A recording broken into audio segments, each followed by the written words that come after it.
हम chapter 12th के last श्लोक पे हैं और फिर हम आज 13 चैप्टर स्टार्ट करेंगे। ठीक है। लास्ट श्लोक पे थे लेकिन हम एक बार उससे ऊपर वाला भी ले लेते हैं। सेकंड लास्ट श्लोक चैप्टर 12th।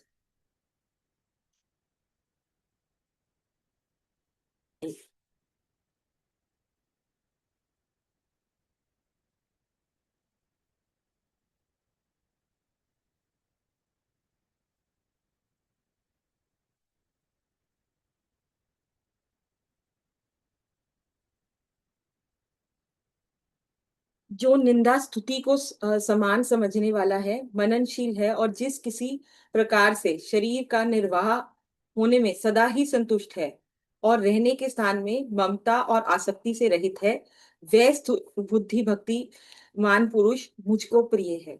तो कहने का भाव ये है कि ये जितनी भी बात हो रही है ये उन्हीं पुरुषों की हो रही है जो स्थित प्रज्ञा है या जो ईश्वर को अचीव कर चुके हैं, जो उनके जो आत्म रूप है वो ईश्वर के साथ एक हो चुका है। तो और जो निंदा स्तुति मतलब क्रिटिसिज्म और एप्रिसिएशन दोनों चीजें उनको बॉदर ही नहीं करती, क्योंकि जो उनकी अटेंशन है it is fix somewhere else. मननशील, मननशील मतलब चिंतन करने वाला। और जिस प्रकार से भी मतलब जिस शरीर का जैसे भी गुजारा चल रहा है उनको कोई फर्क नहीं पड़ता, क्योंकि उनका जो ध्यान है या फोकस है वो एक ही तरफ है, वो ईश्वर की प्रति। परंतु जो श्रद्धा युक्त ठहरो पुरुष मेरे परायण होकर इस ऊपर कहे हुए धर्ममय अमृत को निष्काम प्रेम भाव से सेवन करते हैं, वह भक्त मुझको अतिशय प्रिय है। तो वो क्या कह रहे हैं कि जो मेरा इस तरह से, किस तरह से मतलब ममता और आसक्ति से रहित होकर वह स्थिर बुद्धि भक्तिमान पुरुष मुझको प्रिय है। और उपयुक्त ऊपर वाले तरीके से तो नीचे वो कह रहे हैं कि जो श्रद्धा युक्त पुरुष मेरे परायण होकर इस ऊपर कहे हुए धर्म में अमृत को निष्काम प्रेम भाव से सेवन करते हैं, वह भक्त मुझको अतिशय प्रिय है। अच्छा शिवाली, आपने चैप्टर 12 बहुत अच्छी तरह पढ़ा हुआ है या चैप्टर 15? दोनों ही पढ़े हुए हैं। अच्छा, तो आप इसका जिस्ट हमें शॉर्ट में बता दो। लास्ट टाइम शायद आप अ, नहीं, तो इसका जिस्ट अ, आप थोड़ा शॉर्ट में बताओ, अगर बता ये सकते हो तो 12 कब। का हम्म। भक्ति योग का। हम्म। हाँ तो इसमें यही क्वेश्चन पूछा गया है कि कौन सी तरह की भक्ति हम्म। श्रेष्ठ है, हम्म। वो साकार रूप या निराकार रूप। हम्म। तो भगवान कहते हैं दोनों ही तरह की भक्ति अच्छी है, लेकिन निराकार रूप में हम्म। थोड़ा मतलब हार्ड वर्क। साकार रूप में करनी बेटर है, क्योंकि हम्म। निराकार रूप में कठिनाइयां बहुत झेलनी पड़ती हैं। हम्म। रीजन भी जो क्योंकि हम अपने जैसों को देख के जल्दी कनेक्ट कर पाते हैं, मतलब अगर हम भगवान के चाहे राम रूप का या कृष्ण रूप की भक्ति करते हैं तो वो ज्यादा इजी हो जाता है कनेक्ट करना, क्योंकि ह्यूमन फॉर्म आ गई। हम्म। लेकिन निराकार रूप में इमेजिन करना, हम्म। उसके लिए बहुत मेहनत चाहिए आपको, बहुत ज्यादा मेडिटेशन करना पड़ता है, बहुत मतलब वो बहुत ज्यादा फोकस है। वो हाँ। थोड़ा डिफिकल्ट है। ऑल्दो सारे श्लोकों में एक ही श्लोक में इतना मेंशन है कि आपको बहुत कठिनाइयां झेलनी पड़ती हैं। बाकी सब में भगवान ने तरीके बताए हैं कि आप कैसे मेरी भक्ति कर सकते हो। हम्म। डिफरेंट और स्टेप बाय स्टेप बताया है कि अब मन और बुद्धि को मुझ में लगाकर अगर ये भी नहीं कर सकते तो हाँ, अभ्यास करके, और बहुत अभ्यास सारे भी नहीं कर ऑल्टरनेट्स दिए हैं उन्होंने कि ये कर। ऑल्टरनेट बताए हैं, स्टेप बाय स्टेप बताए हैं कि अगर अभ्यास करके भी नहीं कर सकते तो सारे कर्मों का फल मुझ हम्म। में अर्पित कर दो। मतलब हम्म। ये सोचो कि जो भी कर्म आप करते हो वो सारे के सारे मेरे लिए कर रहे हो। तो हम्म। इससे आप फल से आसक्ति पा लेते हो, आपका फल का कोई रिलेशन नहीं रह जाता। उससे आपके कर्मों का जो बैलेंस शीट है वो नहीं बनता।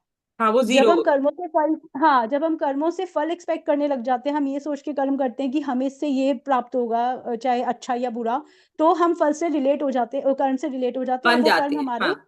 हाँ हमारे कर्मों की शीट में ऐड हो जाता है। लेकिन जब हम कर्म को बिना किसी उससे करते हैं कि ये तो भगवान के, जैसे हम भगवान के लिए कर रहे हैं, भगवान के चरणों में अर्पित है, वो हमें कर्म हमें लगता नहीं है। तो इस तरह सारे ये स्टेप्स तो बताए हैं। और इसमें एक पॉइंट और ऐड होगा कि अगर सिर्फ मन से समर्पित करने से नहीं, सिर्फ बोलने से नहीं, अगर उस कर्म को करते हुए हमारा ध्यान सिर्फ वही है कि सिर्फ वर्ड से कह देने से कि ये कर्म मैं आपको अर्पण करना हो, वो अर्पण नहीं होगा। अर्पण नहीं नहीं, कब वो नहीं होगा? होगा। जब आप उस कर्म को करते हुए आपका जो ध्यान है, जो चित्त है, वो ईश्वर में एकाग्र हो या फोकस्ड हो, तब होगा। सिर्फ जैसे मौखिक रूप से या सिर्फ बोल देने से कि ये कर्म मैं आपके लिए कर रहा हूं या एज ए ड्यूटी करने से नहीं होगा। अगर हमारा ध्यान उस कर्म को करते हुए ईश्वर में केंद्रित या फोकस्ड है, तभी हम उस कर्म बंधन से नहीं। तो अर्पण हम्म। होगा कैसे? जब ये सिर्फ मुख से अर्पण नहीं करना, अगर हमारा ध्यान उधर फोकस्ड है और हम वो काम कर रहे हैं, तो वो हमारा वो कर्म में नहीं काउंट हो। ठीक है। लेकिन अगर हम कोई कर्म कर रहे हैं और ये मतलब डेली लाइफ में इतना आसान भी नहीं होता है सोचना हर वक्त, क्योंकि डेली के जैसे सभी के रूटीन वर्क है, सभी के डेली के रिचुअल्स हैं, घर के हाउस होल्ड चोर्स या बाहर के।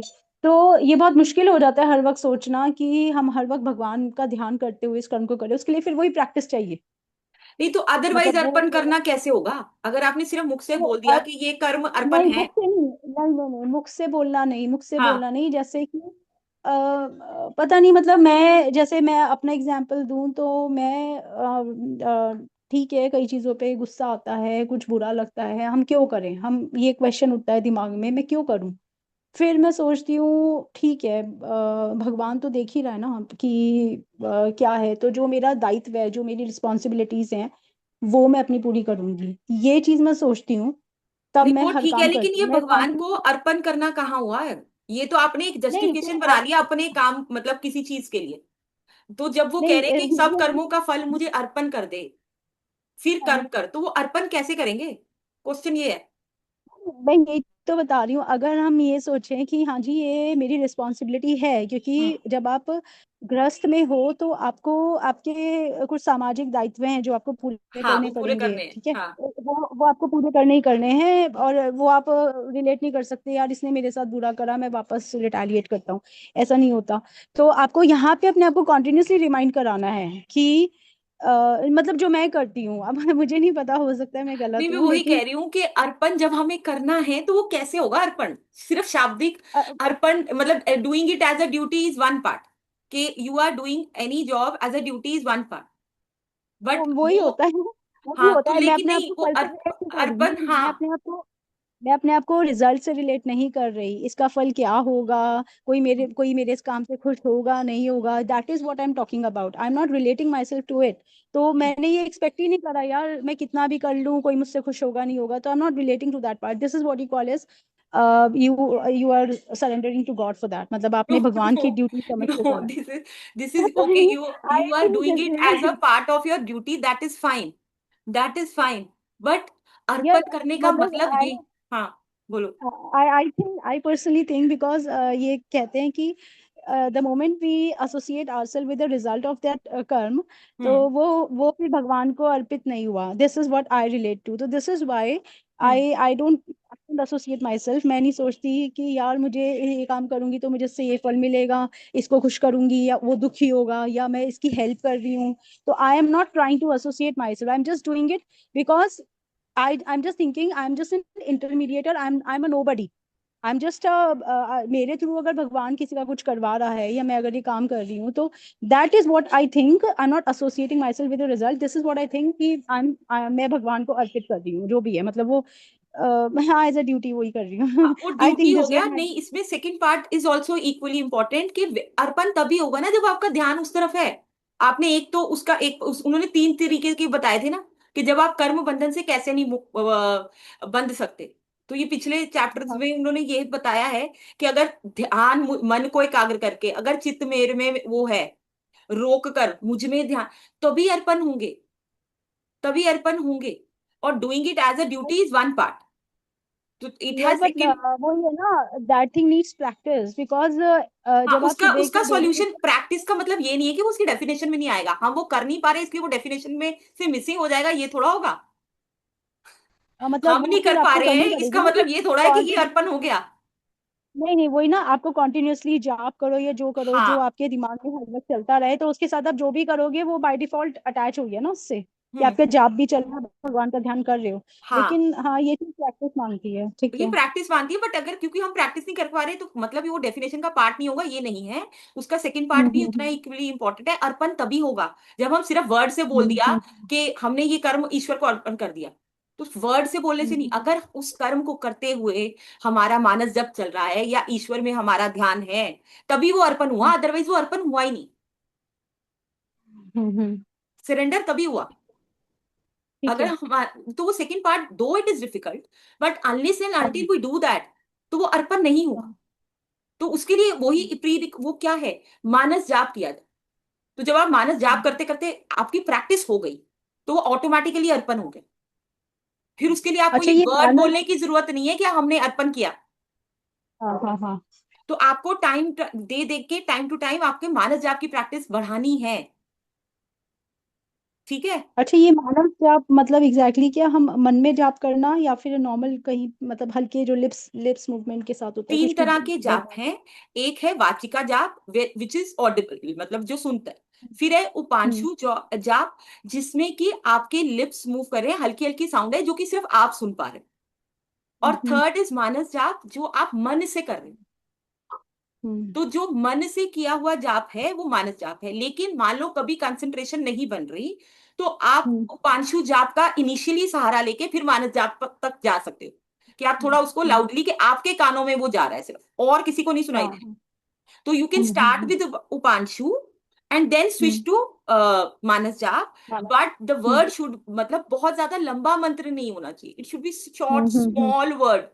तो क्योंकि हमें हम्म कंसंट्रेशन कैसे करना है, फ्रॉम बिगर टू स्मॉलर, बड़ी चीज से छोटी चीज।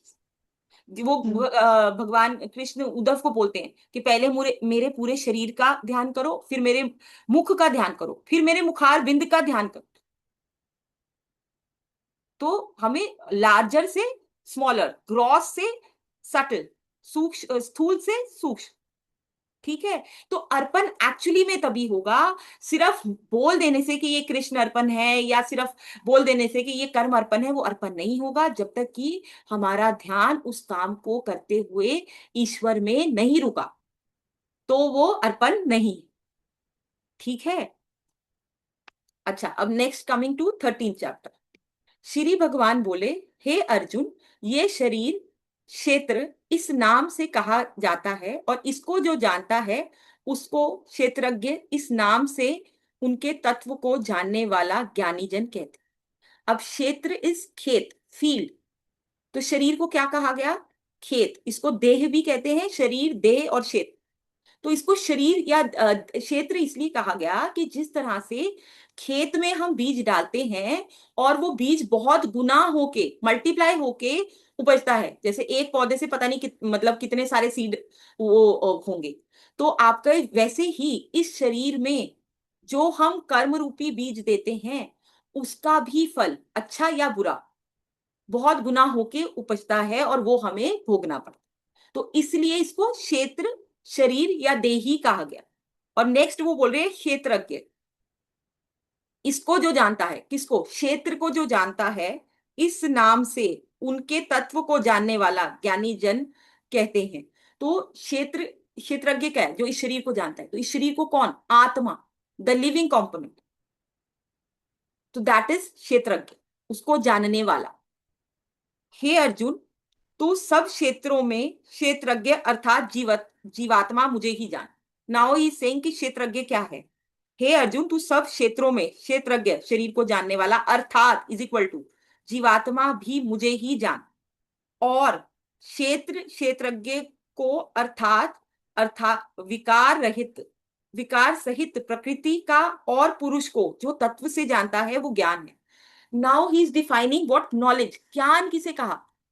तो जहां पे भी गीता में ज्ञान की बात आ रही है, ये वो डेफिनेशन, कि जो कंपोनेंट फॉर्म में जानता है कि शरीर क्या है, और शरीर जीवात्मा क्या है, और विकार सहित प्रकृति क्या है, और पुरुष को जो तत्व से, तो जो कंपोनेंट फॉर्म से जानता है कि शरीर क्या है, जीवात्मा क्या है, प्रकृति क्या है, और पुरुष, ये पुरुषोत्तम, जो पुरुषों में उत्तम है, पुरुष ईश्वर की बात हो रही है, जो उनको तत्व से जानता है, यही ज्ञान है। तो इसके अलावा जो भी है वो ज्ञान की कैटेगरी में नहीं आ रहा। तो अब इस चैप्टर में वो एक्सप्लेन कर रहे हैं कि क्षेत्र क्या है, क्षेत्रज्ञ क्या है, और ज्ञान क्या। वह क्षेत्र जो और जैसा है तथा जिन विकारों वाला है, और जिस कारण से जो हुआ है, तथा वह क्षेत्रज्ञ भी जो और जिस प्रभाव वाला है, वह संक्षेप में तुझसे मुझसे सुन। तो वो अब उसको क्षेत्र की डिफाइन डिफाइन कर रहे हैं, क्षेत्रज्ञ को भी डिफाइन कर रहे हैं।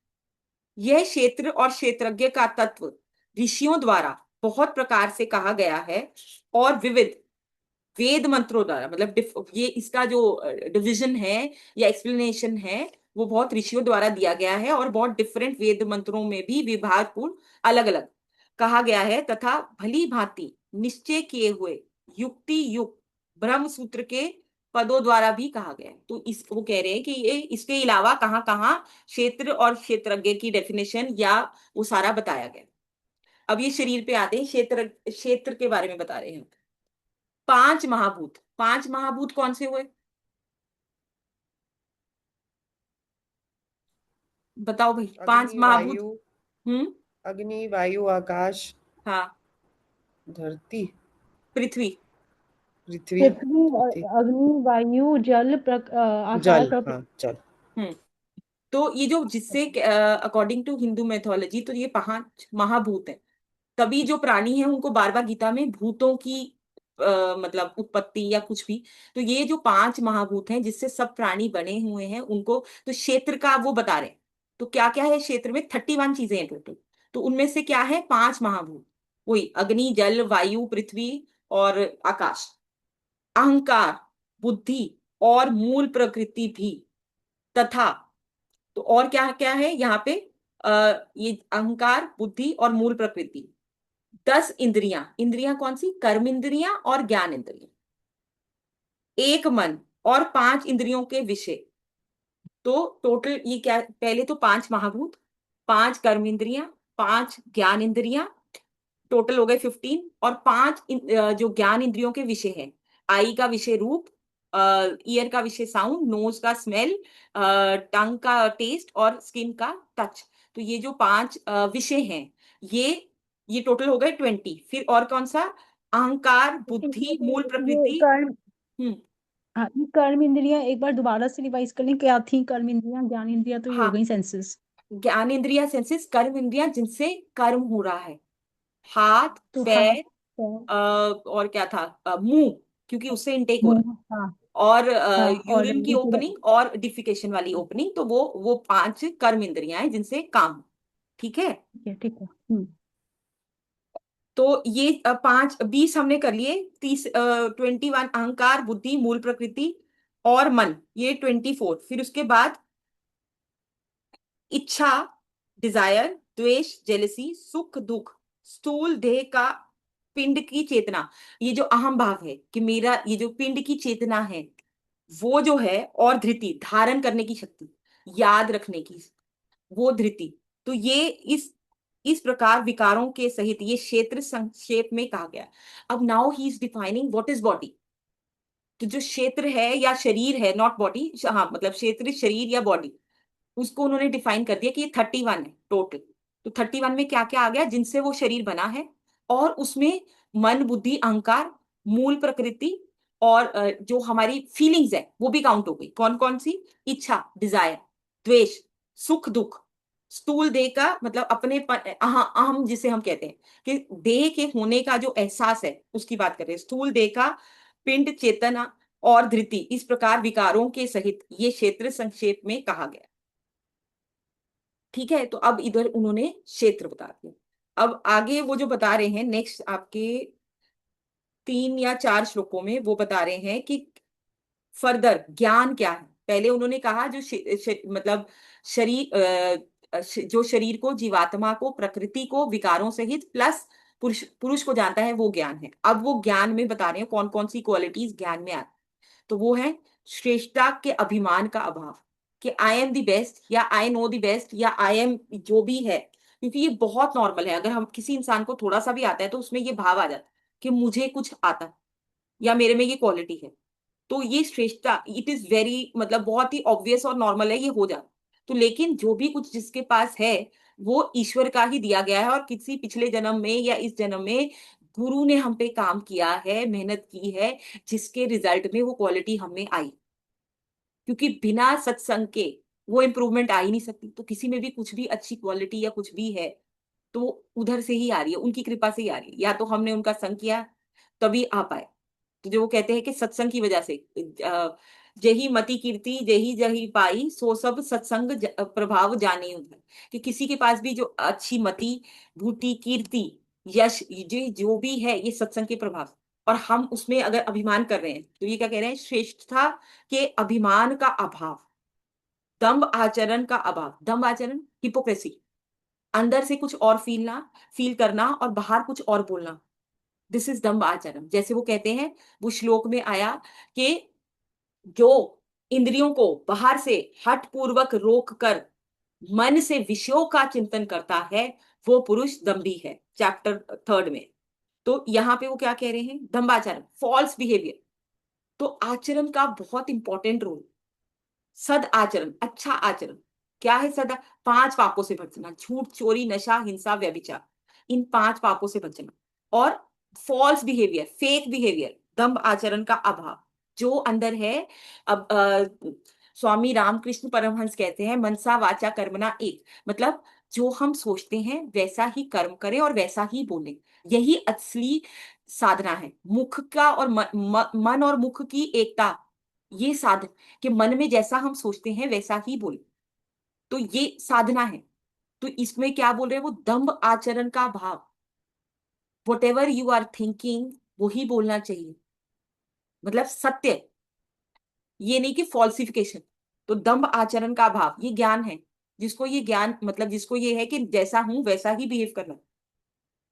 क्षमा भाव, फॉरगिवनेस, मन वाणी आदि की सरलता, श्रद्धा भक्ति सहित गुरु की सेवा। तो गुरु की महिमा वो इस गीता में बार बार कह रहे हैं। 4th चैप्टर में भी वो कहते हैं कि तत्वदर्शी ज्ञानियों के पास जाकर उनको प्रणाम करके उनकी सेवा करके ये ज्ञान उनसे ले। तो जो गुरु की सेवा कर रहा है तो वो भी नॉलेज है। बाहर भीतर की शुद्धि, तो बाहर भीतर की मतलब बाहर से भी सफाई रखना और अंदर से अंतःकरण की शुद्धि क्या होगी, मन में कोई भी कुविचार ना आना, नेगेटिव फीलिंग ना आना, किसी के लिए बुरा नहीं आना। तो ये अंदर की अंतःकरण की शुद्धि है। अंतःकरण की शुद्धि कैसे होगी, सत्संग ध्यान और साधना। अंतःकरण की स्थिरता, अब अंतःकरण चंचल है, वो मन क्या है, चंचल है, it keeps on moving, it is not even static. तो उसकी स्थिरता का धीरे धीरे धीरे जब अंतःकरण स्थिर हुआ तो ये भी ज्ञान की परिभाषा है। और मन इंद्रियों सहित शरीर का निग्रह, मन और इंद्रियों सहित कंट्रोल, साधना में बैठना, ध्यान। मन इंद्रियों का ध्यान क्या है, मन और इंद्रियों को रोकना, यही मन इंद्रियों का निग्रह है। तो ये कैसे होता है, साधना में, ध्यान में, मेडिटेशन में हम कर क्या रहे हैं, मन और इंद्रियों को रोक रहे हैं। जैसे पिछले चैप्टर में आया था वर्ड दम का साधन और शम का साधन, चैप्टर 12। तो दम का साधन क्या है, मन सहित इंद्रियों का जो साधन है या ध्यान है उसको हमने बोला दम। और शम, शम का साधन जो मन का साधन है, सिर्फ मन को कंट्रोल या निग्रह करने का साधन है, उसको शम कहते हैं। और जब कोई वो अचीव कर लेता है तो उसके बाद उसका नीचे गिरना नहीं होता। इस लोक और परलोक के संपूर्ण भोगों में आसक्ति का अभाव और अहंकार का भी अभाव। अब ये जो क्वालिटीज हैं जब हम ये पढ़ रहे हैं तो इससे हमें ये पता चलता है कि जो ऑलरेडी उनको अचीव कर चुके हैं उन्हीं की ये क्वालिटीज है। क्योंकि नॉर्मल बंदे में मतलब भोगों की तरफ आसक्ति बिल्कुल जीरो होना ये पॉसिबल ही नहीं है। तो he is talking actually these qualities are defining a person जो कि ऑलरेडी स्थित प्रज्ञा वाला है, या जो ईश्वर को जिसने पा लिया। इस लोक में और परलोक के संपूर्ण भोगों में आसक्ति का अभाव, मतलब किसी भी तरह की कोई अटैचमेंट लगाव उनका है ही नहीं, ना खाने में ना पीने में ना। और अहंकार का भी अभाव, जन्म मृत्यु जरा और रोग आदि में दुख और दोषों का बार बार विचार कर। तो वो क्या कह रहे हैं यहाँ पे कि अगर हम अपनी बॉडी को एनालाइज करें तो वही है कि पहले जन्म होगा फिर मृत्यु होगी फिर स्टार्टिंग मतलब जवानी और फिर बुढ़ापा, जरा इस बुढ़ापा, ठीक है। तो इस शरीर में यही और बीमारी यही सब है। भगवान बुद्ध ने यही 3 चीजें देखी और उनको समझ में आ गया कि इस शरीर से और कुछ नहीं है, इसको इसकी चेंज ऑफ स्टेज होना है, बचपन से जवानी, जवानी से बुढ़ापा, और इसमें रोग होने हैं और इसकी मृत्यु होनी है। ये 3 चीजें उन्होंने देखी और उनको समझ में आ गया कि शरीर की सार्थकता इस सब में नहीं है। तो जो कंटिन्यूअसली ये सोचता है कि हमें शरीर क्यों मिला है, सिर्फ जन्म मरण और यही स्टेजेस क्रॉस करने के लिए, उसको बार बार उनके दोषों को बार बार विचार करता। तो अगर वो बार बार एनालाइज कर रहा है तो फिर जाके उसको वैराग्य होगा।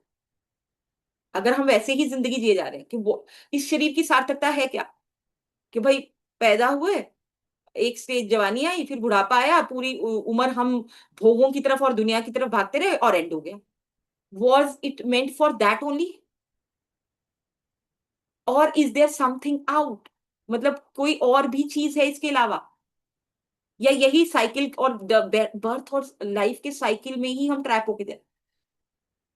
तो एनालाइज ही नहीं कर रहे ना, बस जिए जा रहे हैं, भागे जा रहे हैं, जैसे रेस है, सब भाग रहे हैं, हम भी भाग।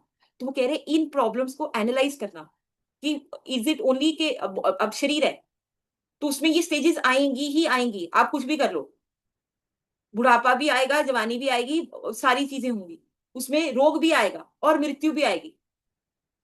तो इन सब ये होना ही है।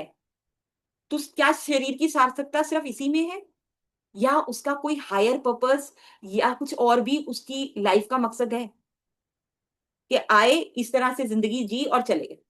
तो ये तीन चीजें जैसे भगवान बुद्ध को एक ही बार में स्ट्राइक कर गई कि इस शरीर में इसको बुरा ही होना है, इसको बीमार ही होना है और इसका एंड ही होना है।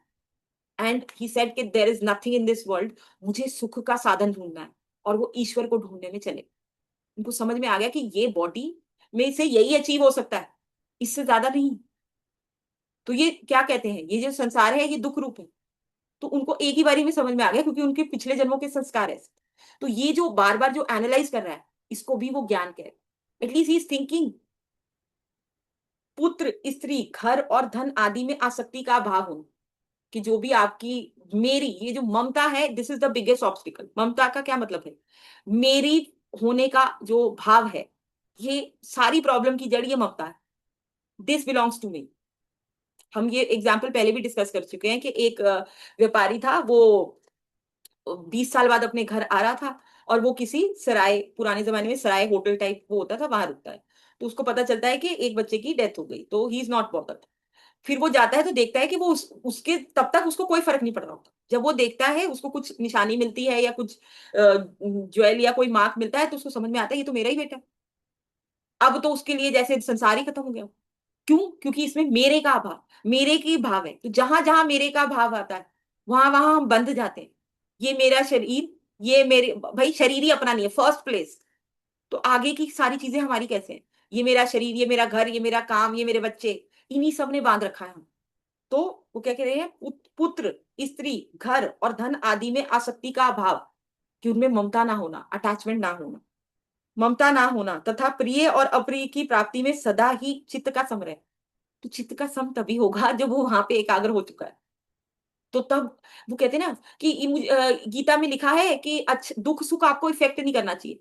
तो इट इज नॉट कि आपको आर्टिफिशियली उसको कंडीशन करना है कि दुख आया, नहीं नहीं मुझे दुख में नहीं पड़ना क्योंकि गीता में लिखा है। सुख होना है तो मुझे खुश नहीं होना क्योंकि गीता में लिखा है। नहीं, इसका मतलब ये है कि जिसका ध्यान ईश्वर में केंद्रित है, उसको दुख सुख बॉदर ही नहीं करेंगे। और आप आर्टिफिशियली उसको कर रहे हो कि ये गीता में लिखा है, वो नहीं। जब आपका ध्यान ईश्वर में केंद्रित हो गया, दुख सुख और गर्मी सर्दी और जय पराजय, तो आपको कुछ भी उस फर्क नहीं पड़ेगा। तो वो क्या कह रहे हैं, चित्त प्राप्ति में सदा ही चित्त का समरण, सेम, कोई चेंज नहीं है। वो तभी हो पाएगा जिसका कंप्लीट सरेंडर हो गया, जो ईश्वर में मिल गया।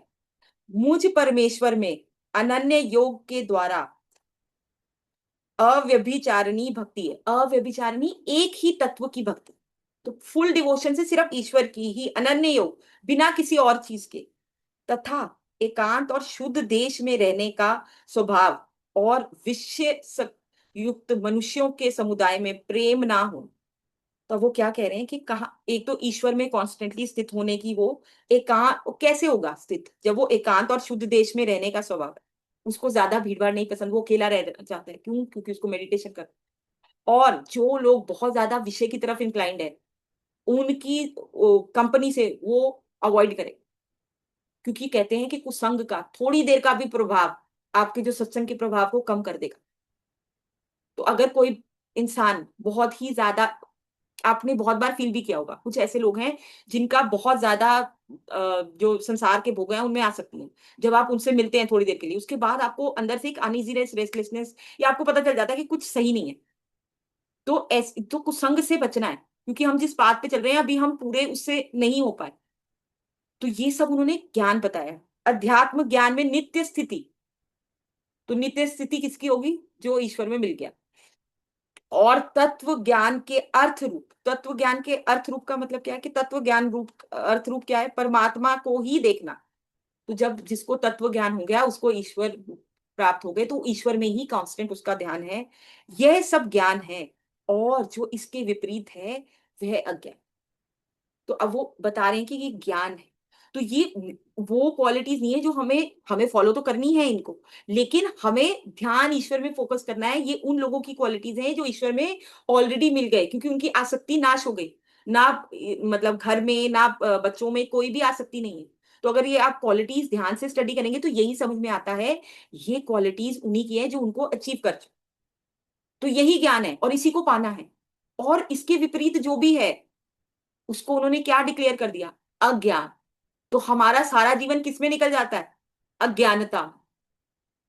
तो अगर हम गीता पढ़े तो हमें नॉलेज होगी कि क्या सार चीज है जिसको हमें पकड़ना है, और क्या आसार है जिसको हमें छोड़ना है। क्योंकि हमें पता भी तो होना चाहिए कि हमें क्या पकड़ना है और क्या छोड़ना है। तो now he is defined that कि ये तो ज्ञान है, इसके अलावा जो भी कुछ और है, whatever you are doing, वो अज्ञान ही है। ठीक है। जो जानने योग्य है तथा जिसको जानकर मनुष्य परमानंद को प्राप्त होता है, उसको भली भांति कहूंगा। वह अनादि वाला, मतलब जिसकी कोई बिगनिंग नहीं है, पर ब्रह्म ना सत्य ही है, ना सत्य ही कहा जाता है और ना वह असत्य ही। तो वो लिविंग नॉन लिविंग दोनों के बियॉन्ड है, सत्य असत्य दोनों के बियॉन्ड। कोई भी चीज की डेफिनेशन उनको बांध नहीं सकती। तो जैसे इस शरीर के 5 पार्ट बोले गए हैं, सूक्ष्म स्थूल कारण महाकारण और कैवल्य। कैवल्य वाला लिविंग है जो लास्ट वाला, तो वो उसके भी बियॉन्ड है। कोई उनको डिफाइन कर दे या वो किसी बाउंड्री में आ जाए, तो ऐसे तो वो है ही नहीं। वो सूक्ष्म अति सूक्ष्म है, और उनका जो जितना सूक्ष्म है उसका फैलाव उतना ज्यादा है। तो वो सत्य और असत्य दोनों के ही पार में। ठीक है। वह सब और हाथ पैर वाला, सब और नेत्र सिर और मुख वाला, तथा सब और कान वाला है, क्योंकि वह संसार में सबको व्याप्त करके स्थित है।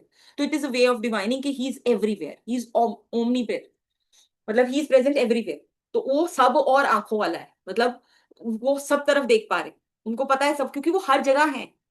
और हर जगह क्या है, अगर हम साइंटिफिक दृष्टि से देखें तो everything is made up of atom.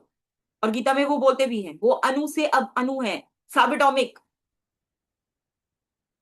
ठीक है। तो सब, क्योंकि वो ही इज प्रेजेंट एवरीवेयर, तो वो कैसे बोल रहे हैं कि वो सब और हाथ पैर वाला, सब और नेत्र सिर और मुख वाला, तथा सब और कान वाला है, क्योंकि वह संसार में सबको व्याप्त करके, मतलब सब कुछ उन्हीं में प्रेजेंट है, उनसे बाहर कुछ भी नहीं है। कहने का मतलब ये कि वो सर्वव्यापी हैं।